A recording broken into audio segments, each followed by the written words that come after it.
नमस्कार। ये संसार पांच भौतिक है और ये शरीर भी पांच भौतिक है। ये इसमें तीन गुणों और पंच तत्वों से ये पूरा संसार रचा है।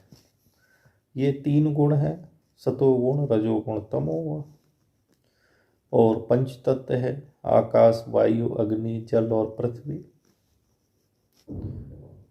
ये तीन गुण कहाँ से निकले हैं? सतोगुण, रजोगुण, तमोगुण।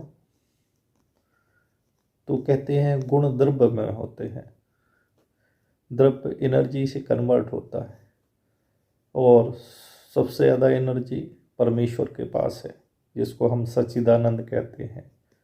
तो सच्चिदानंद में जो सच्चित आनंद है, यही आगे चल के सतोगुण, रजोगुण, तमोगुण में बदल जाते हैं।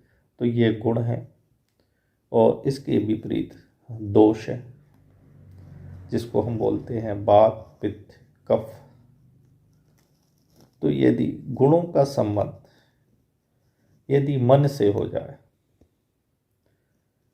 तो उसमें वो सतोगुण, रजोगुण, तमोगुण कहलाते हैं, और उन्हीं का संबंध यदि शरीर से हो जाए तो वो वात, पित्त, कफ कहलाते हैं।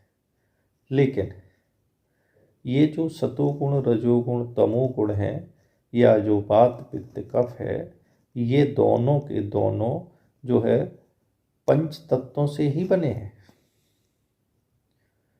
जैसे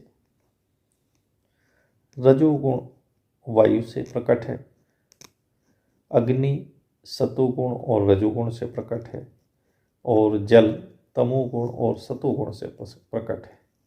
इसी प्रकार आकाश और वायु से वात दोष प्रकट है, तेज और जल से पित्त दोष प्रकट है, और जल और पृथ्वी से कफ नामक दोष प्रकट है।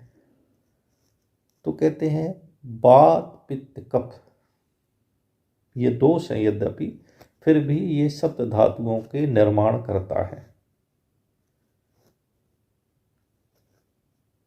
त्रिदोष का जो गुण और कर्म का आधार है पंच महाभूत है।